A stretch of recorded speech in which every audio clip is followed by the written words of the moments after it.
Assalamualaikum warahmatullahi wabarakatuh. Alhamdulillah. Alhamdulillahilladzi arsala rasulahu bil huda wa dinil haqq liyudhhirahu 'ala dini kullih wa kafa billahi shahidan. Asyhadu an la ilaha illallah wa asyhadu anna Muhammadan abduhu wa rasuluhu la nabiyya ba'da. Allahumma shalli ala Muhammad wa ala alihi wa sahbihi wa man tabi'ahum bi ihsanin ila yaumiddin. Amma ba'du. Kita bersyukur kepada Allah atas segala nikmat yang diberikan oleh Allah kepada kita semua, terutama sampai pada petang hari ini kita masih diberi kekuatan iman dan Islam. Kita masih diberi kesehatan dan kesempatan sehingga kita bisa melaksanakan kewajiban kita untuk salat maghrib berjamaah, dan kita lanjut dengan mengkaji agama Allah Subhanahu wa ta'ala. Mudah-mudahan kesempatan semacam ini senantiasa diberikan oleh Allah kepada kita semua sampai nanti kita menghadap kepada Allah yang tentunya dalam posisi husnul khatimah. Salawat salam tetap dilimpahkan kepada Rasulullah Muhammad SAW sebagai khatamil anbiya wal mursalin, penutup para nabi dan rasul, yang tidak ada nabi lagi sesudah Nabi Muhammad sallallahu alaihi wasallam. Baik, kita lanjut untuk bab tentang tamimah. Masalah jimat sudah selesai, Pak ya. Jimat, tabarruk dan sebagainya sudah ya. Kita masuk di bab baru, yakni ma jaa bil dzibhi li ghairillah. Jadi kita bicara tentang yang berkenaan dengan menyembelih li ghairillah. Menyembelih li ghairillah ini berarti satu, menyembelih dengan tidak menyebut nama Allah. Yang kedua, menyembelih dengan menggunakan nama selain Allah. Dan yang ketiga, menyembelih dipersembahkan untuk selain Allah Subhanahu wa ta'ala. Dan itu ayatnya juga jelas. Innallaha harrama 'alaikumul maitata wad dama wa lahmal khinzir wa ma uhilla li ghairillahi bihi. Baik, kita ulas bagaimana nanti kita juga akan membahas kalau dalam bahasa kita itu sesajen. Sesajen itu hukumnya piye? Cawisan itu hukumnya piye? Sandingan itu hukumnya piye? Itu nanti otomatis akan terbahas. Baik. Ada kalimat dalam Al-Quran, qul inna salati wa nusuki wa mahyaya wa mamati lillahi rabbil alamin la syarikalah wa bidzalika umirtu wa ana awwalul muslimin. Di dalam surat yang ke-6 Al-An'am 162 dan 163. Imam Mujahid atau Imam Ad-Dhahhak dan para ahli tafsir yang lain menyebut kata-kata nusuki. Nusuki itu, an-nusuk itu ay at-tibhu fil haji wal umrati. Ad-Dhahhak juga mengatakan begitu, wa nusuki ay dibhi. Banyak para ulama yang menyebut kata-kata nusuki itu mempunyai makna sembelihanku, kurbanku. Sehingga kalau digandeng menjadi begini, katakan wahai Muhammad, sesungguhnya sholatku, terus kurbanku, kemudian hidupku, matiku itu hanya untuk Allah, Tuhan seluruh alam semesta. Ini kalau mengikuti penafsiran dari siapa tadi? Imam Mujahid atau Haq dan lain-lain. Memang ada yang menyebut kata-kata nusuk itu juga mempunyai makna ibadah. Sehingga kita juga bisa menerjemahkan sesungguhnya sholatku, ibadahku, hidupku, matiku itu hanya kepada Allah. Dua-duanya kita pakai. Dan di dalam kitab ini, dalam kitab Fathul Majid ini, nusuki itu dimaknakan dengan dibhi, ya sembelihan. Maka para jamaah dimuliakan oleh Allah, ketika kita menyembelih binatang yang memang dihalalkan untuk disembelih, maka wajib hukumnya yang pertama membaca nama Allah. Ya, setidak-tidaknya kita mengucapkan Bismillah. Yang kedua, tidak boleh ada penyebutan nama selain Allah. Biasanya kita menyebut apa selain nama Allah? Nah, kita paham. Ketiga, tidak boleh kita menyembelih yang kemudian dipersembahkan untuk selain Allah. Kalau di daerah sana ada namanya larung sesaji, Pak ya. Betul ya? Kepala apa itu? Kerbau. Kepala kerbau di larung sesaji untuk dipersembahkan kepada siapa? Nyi Roro Kidul. Itu jelas dagingnya kerbau itu berarti haram. Karena konteksnya jelas kok Al-Quran tadi. Innama harrama alaikumul maitata. Sesungguhnya Allah itu mengharamkan kepada kalian itu al-maitah. Al-maitatun itu kan bangkai. Allah mengharamkan bangkai. Waddam. Allah mengharamkan darah. Kemudian wal khinjir. Allah mengharamkan daging babi, termasuk yang lain-lain, celeng dan sebagainya itu. Dan yang ketiga, empat, wa ma uhilla li ghairillahi bih. Jadi haram. Dulu pas ketika saya masih kecil itu, saya masih ingat di pojok-pojok sawah itu biasanya ada sandingan.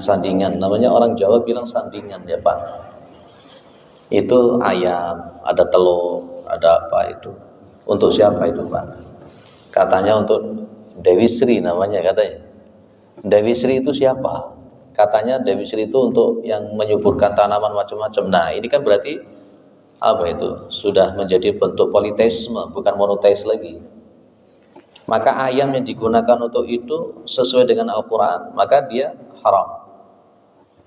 Nanti akan kita bahas di salah satu riwayat di mana ada orang itu yang masuk neraka gara-gara seekor lalat.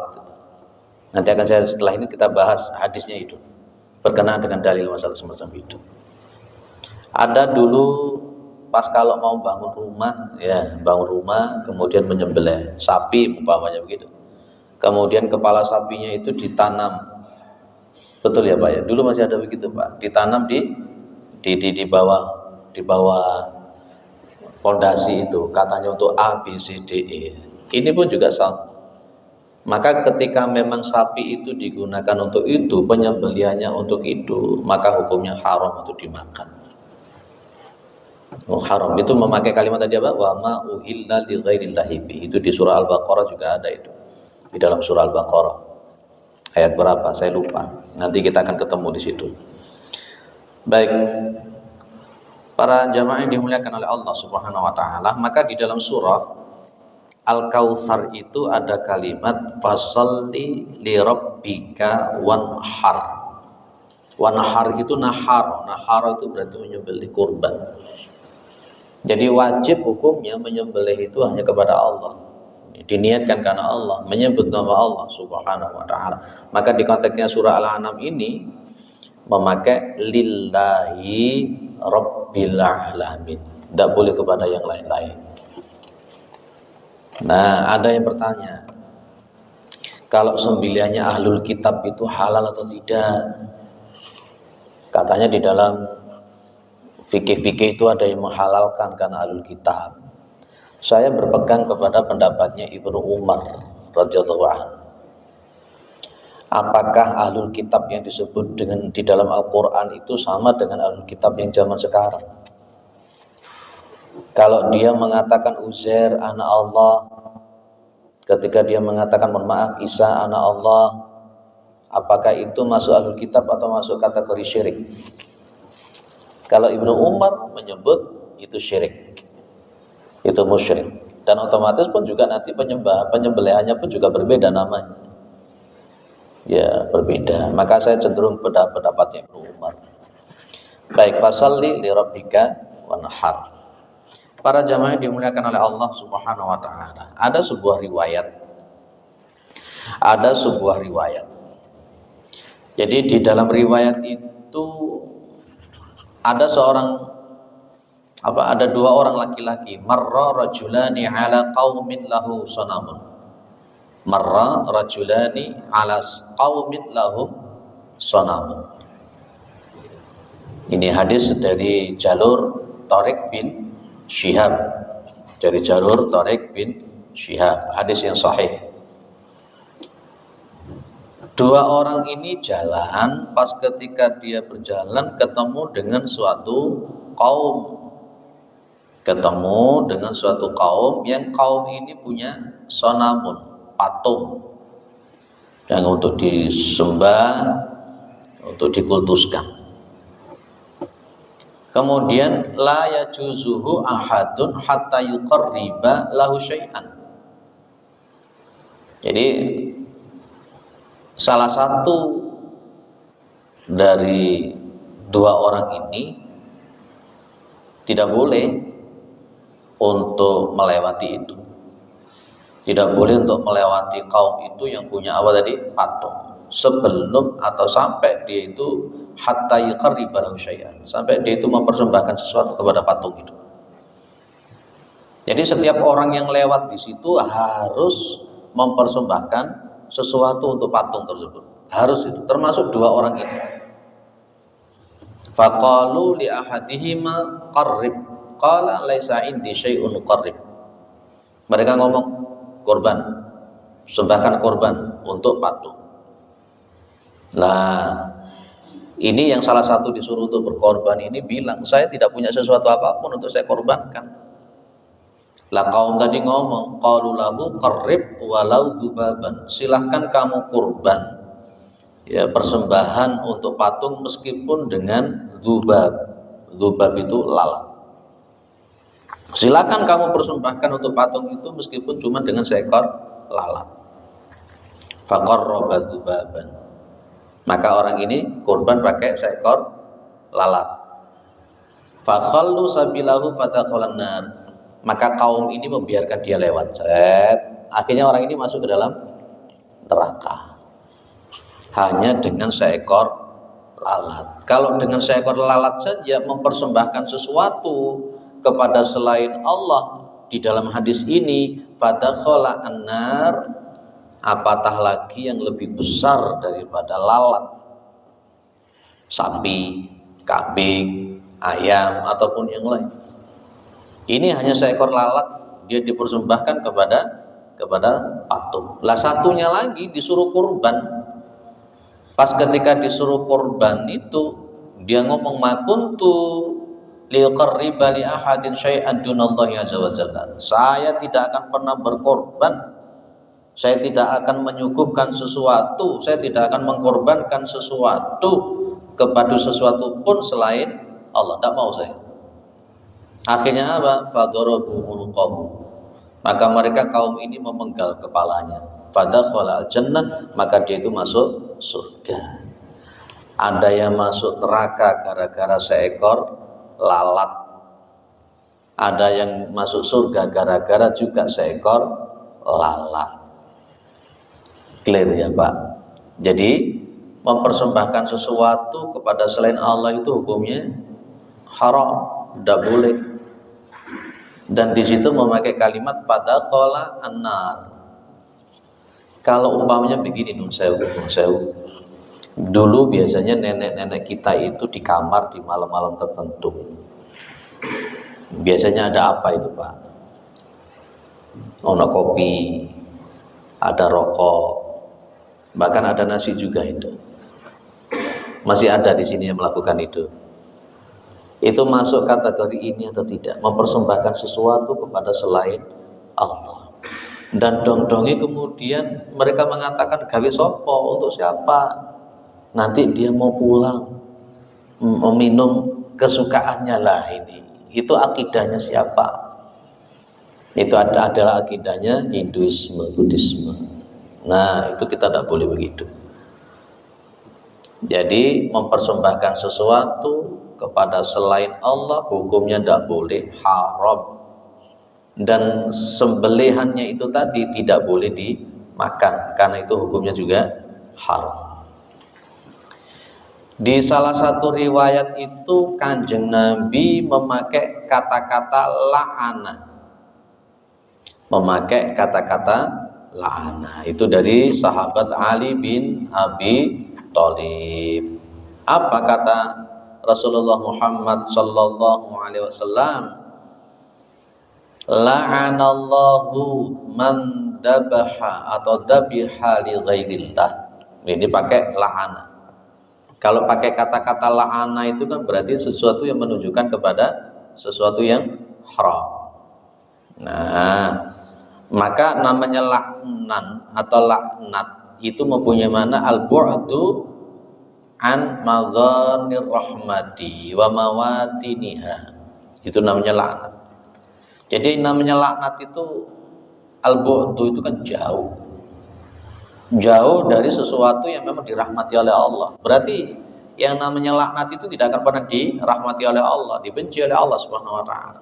Di sini dikatakan Allah melaknati orang-orang yang menyembelih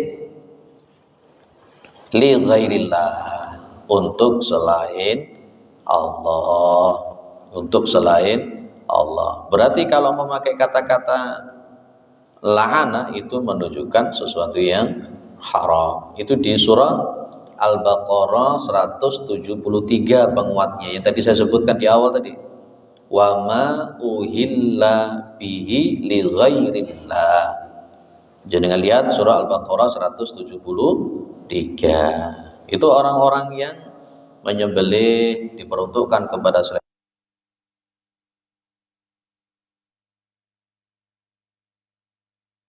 sembelihan kepada selain Allah, dilaknat, ditaruh di bawah pohon, itu termasuk ya Pak?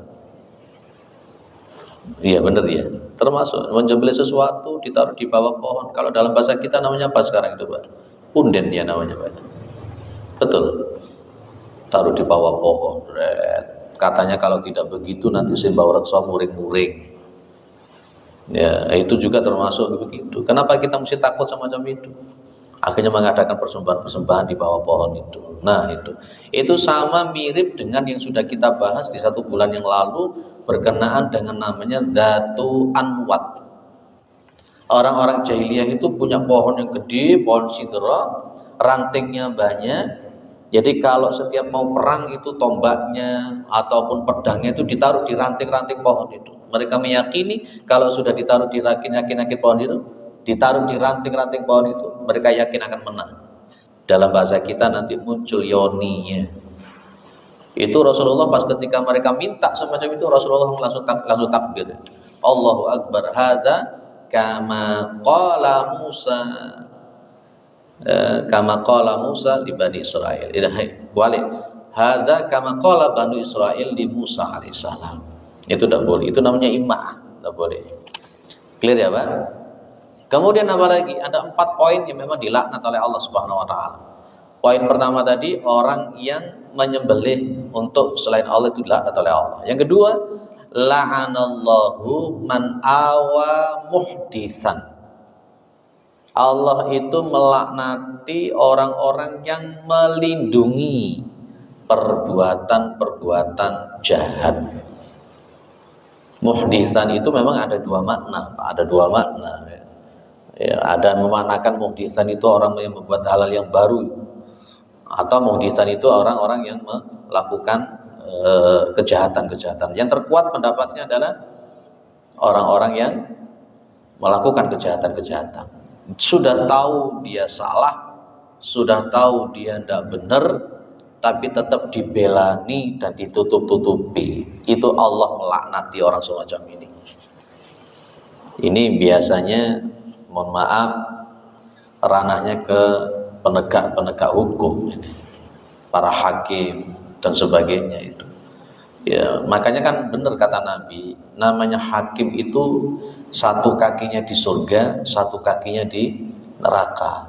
Itu hakim. Bagaimana ketika memang seorang hakim dia memutuskan perkara malah justru melindungi yang bersalah, yang sudah nyata-nyata bersalah dilindungi. Itu masuk dalam hadis ini. La'anallahu man awa muhditsan.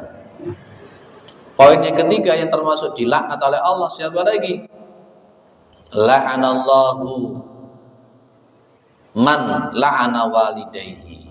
Allah melaknati orang-orang yang melaknati orang tuanya. Ngelokkan apa ngelokkan, mengolok-olok orang tuanya, mencela orang tuanya. Itu Allah melaknati. Ada sahabat yang tanya, "Ya Rasulullah, apakah ada orang-orang yang melaknati kedua orang tuanya?" Nabi bilang, "Iya. Dia melaknati, ngolok-ngolok orang tua orang lain sehingga kemudian orang lain tersebut mengolok-olok orang tuanya." Kayak anak-anak kita di SMP, SMA itu biasanya kalau manggil temennya itu manggil nama bapaknya. Dan kalau bapaknya itu namanya, mohon maaf tak sebut nama opo pena izin pena Budi begitu ya.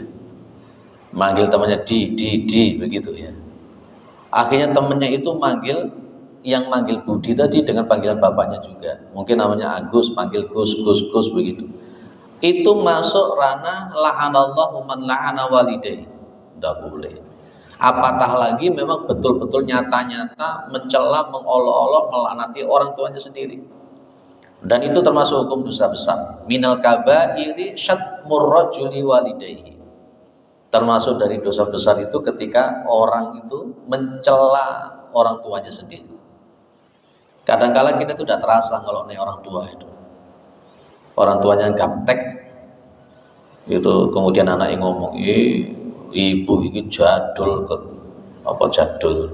ibu itu ketinggalan zaman tuwesa, ibu ini desa-desa. Ini masuk kan? Masuk, tidak boleh. Kemudian apalagi yang keempat yang dilaknat oleh Allah Subhanahu wa taala di dalam riwayat ini, la'anallahu man ghayyara manarul ardi. Allah melaknati orang-orang yang merubah. Manarul ardi itu kalau dalam bahasa kita itu tanda batas tanah. Apa patok? Patok. Seharusnya dia itu rumahnya ukurannya itu 100 meter persegi. Karena mobilnya besar, garasinya gak cukup, akhirnya pagernya dijorokkan ke depan. Seret. Ngambil berapa senti, Pak? Ngambil 10 senti, seret. Walaupun cuma 10 senti, dia sudah masuk kategori manarul ardi. Ghayyara manarul ardi. Engkau yang depan ikut-ikutan. Terus akhirnya yang namanya jalan itu gede gara-gara semacam ini jadi sempit. Tidak boleh. Ya. Pertanyaan saya gini, Pak. Ada jalan umum di masyarakat, dia beli mobil, setelah itu dia tidak punya garasi, mobil itu ditaruh di bahu jalan, pinggir jalan seperti ini, akhirnya mengganggu lalu lintas jalan. Itu termasuk hadis ini apa enggak? Masuk ya? Mengganggu, kayak seperti di kampung A sana itu, jadinya mobil, Masya Allah, nggak punya garasi, akhirnya namanya mobil yang lain ataupun kendaraan yang lain untuk lewat situ tuh tiap hari mobilnya bisa taruh di situ. Makanya saya bilang kalau memang mau beli mobil, siapkan dulu garasinya. Atau setidak-tidaknya kalau mau beli mobil, belilah mobil yang bisa dilipat atau ditaruh di wowong gitu. Biar gak ganggu yang lain. Gitu. Ini 4. Ini Rasulullah tidak main-main karena Rasulullah memakai kata-kata la'ana. Memakai kata-kata la'ana. Para jamaah yang dimuliakan oleh Allah, jadi kesimpulan dari bab ini, menyembelih tidak menyebut nama Allah tak boleh. Menyembelih dengan menyebut nama selain Allah juga tak boleh.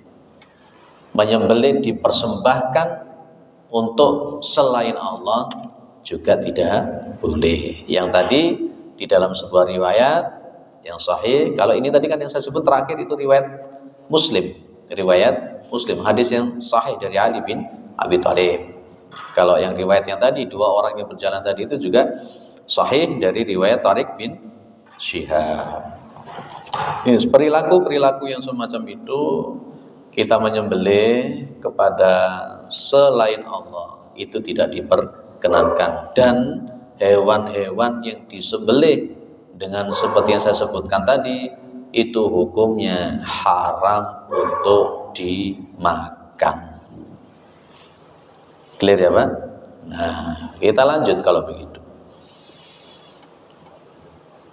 Pak, kita ini menyembelih karena Allah. Menyembelihnya juga menyebut nama Allah. Dan menyembelihnya pun juga untuk Allah. Tapi menyembelihnya di tempat yang biasanya digunakan untuk menyembelih selain Allah, boleh atau tidak? Maka di sini la yudbahu lillahi bimakanin yudbahu fihi li ghairillahi. Seseorang itu tidak boleh menyembelih atau la yudbahu lillah, dan hewan itu tidak boleh disembelih karena Allah, di mana bimakanin, di suatu tempat, yudbahu fihi, yang disembelih di tempat itu li ghairillah, untuk selain Allah. Contoh, di situ ada patung sing biasanya digawe, disembah, dikultuskan dan sebagainya.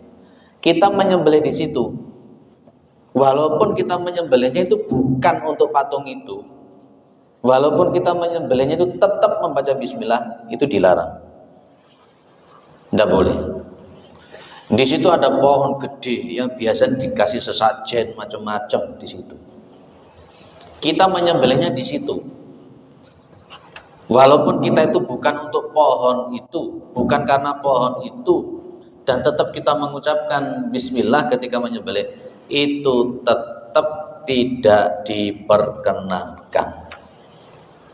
Itu tetap tidak diperkenankan. Dulu dalam masa Nabi ada namanya buana. Buana ini di tempat itu kan akan disembelih. Nadara rajulun ayan hara ibilan bibuana. Ada seseorang yang dia punya nadar untuk menyembelih seekor onta di buana. Nabi tanya akhirnya.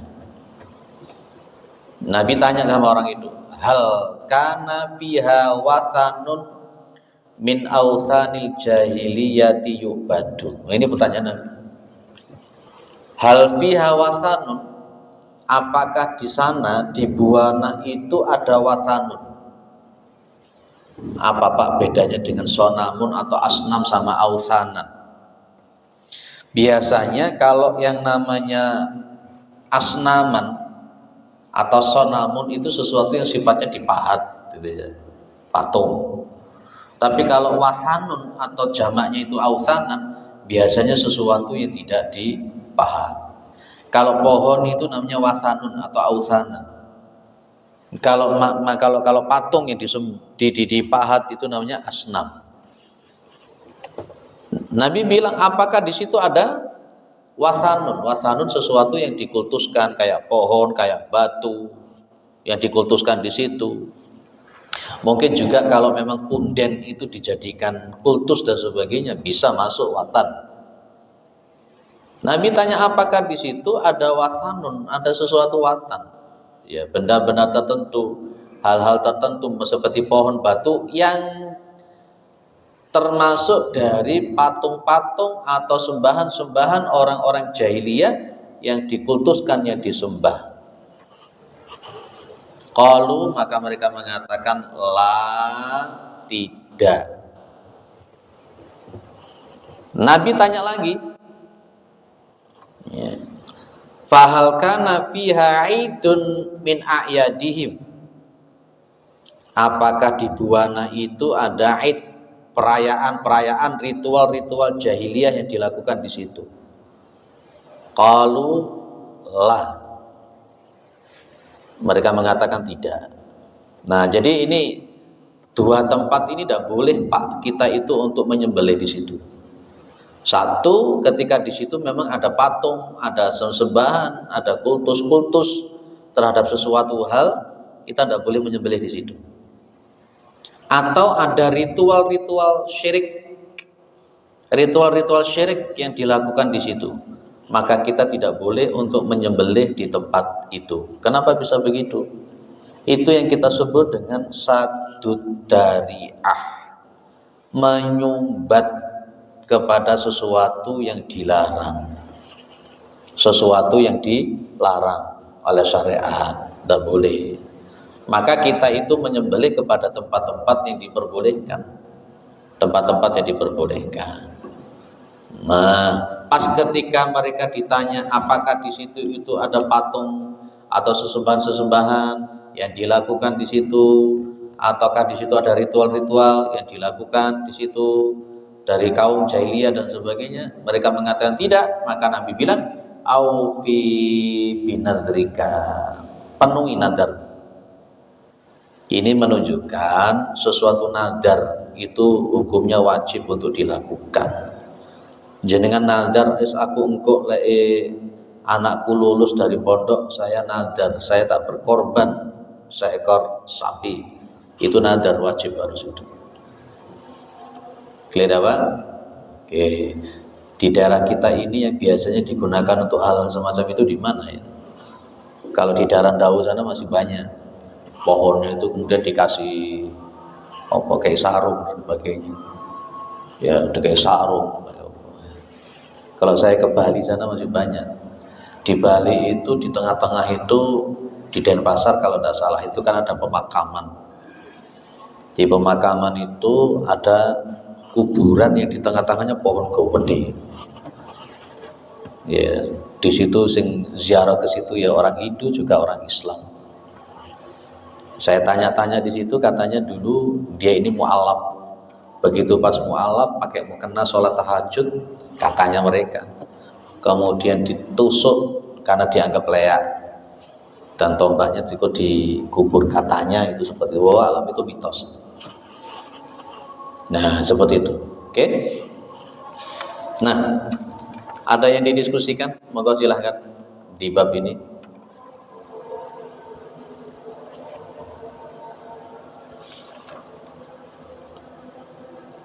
Tidak ada. Oh, ada, monggo. Di pasar-pasar itu banyak ayam, hewan, kambing, kan tidak tahu apakah dia disembelihnya baik. Kalau semacam itu ada dua hal yang dipahami oleh ulama fikih. Hal yang pertama, umpamanya kita pergi ke pasar Dinoyo atau pasar Landungsari. Di pasar Dinoyo, pasar Landungsari itu kita pahami mayoritas penduduknya adalah Muslim. Penjualnya juga Muslim. Kalau sudah semacam itu, kita tidak diwajibkan untuk meneliti dan bertanya kepada dia menyembelihnya baca bismillah atau tidak. Maka para ulama fikih menyebut nanti pas ketika akan makan bacalah bismillah. Itu. Tapi kalau untuk yang seperti kita bahas ini memang betul-betul paham, memang enggak. Nah, kalau untuk kasus yang dijenengan itu adalah sesuatu yang makfuun anhu, maka pas ketika akan makan baca bismillah. Gitu. Nanti kalau tidak seperti itu, jenengan tidak akan pernah beli ayam. Selalu menyembelih sendiri. Nah, begitu. Itu fikih. Ya. Tapi kalau jenengan itu ragu-ragu, wis aku tak ngingu pitik wae, tak sembelih dhewe, tak goreng dhewe, monggo-monggo saja. Tapi kira-kira apa agak kesulitan. Sementara fikih membolehkan seperti saya jawab tadi. Oke, ada yang lain? Ya.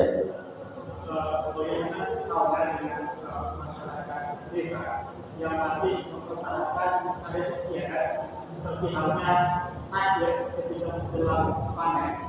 Dan mereka mengatakan ini bukan untuk selain Allah, ini untuk Allah. Tapi cara bersyukur mereka dengan menggunakan wasilah seperti ini. Jadi takdir itu sebagai cara mereka bersyukur. Takjir itu apa?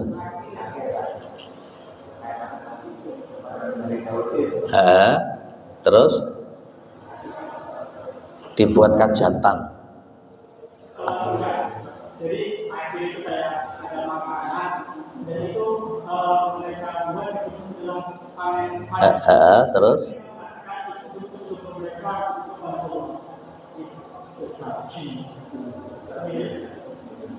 dan itu bukan, itu ada wasilah yang ditaruh di mana gitu enggak? Ditaruh di mana itu? Di sawah. Untuk siapa? Dulu namanya Dewi Sri katanya. Dan sekarang dalam perubahan zaman ditutup-tutupi, bukan untuk Dewi Sri. Itu pun juga sesuatu hal yang mohon maaf perlu kita tutup begini, Bapak. Bapak atau Mas ini, Mas ya. Tadi sudah saya sebut ada satu dariah pertama. Yang kedua, para ulama itu memberikan sebuah kaidah. Kaidah itu bunyinya begini. Al-adatu muhkamatun malam yukhalifi syar'a. Pernah dengar kaidah ini ya? Adat, hukum, adat istiadat, kebiasaan di masyarakat itu boleh dijadikan patokan hukum, boleh dilaksanakan selama malam yukhalifis syar'a, selama itu tidak bertentangan dengan syariat. Ketika membuat sebuah semacam itu terus ditaruh di pojok-pojok pasar, cara bersyukurnya orang Islam tidak seperti itu. Alangkah indahnya begitu panen jebret, taruh di panti asuhan, anak-anaknya tidak bisa makan-makan. Taruh di parkir miskin, jebret, orang yang mereka tidak bisa makan-makan. Kenapa mesti harus di pojok-pojok pasar?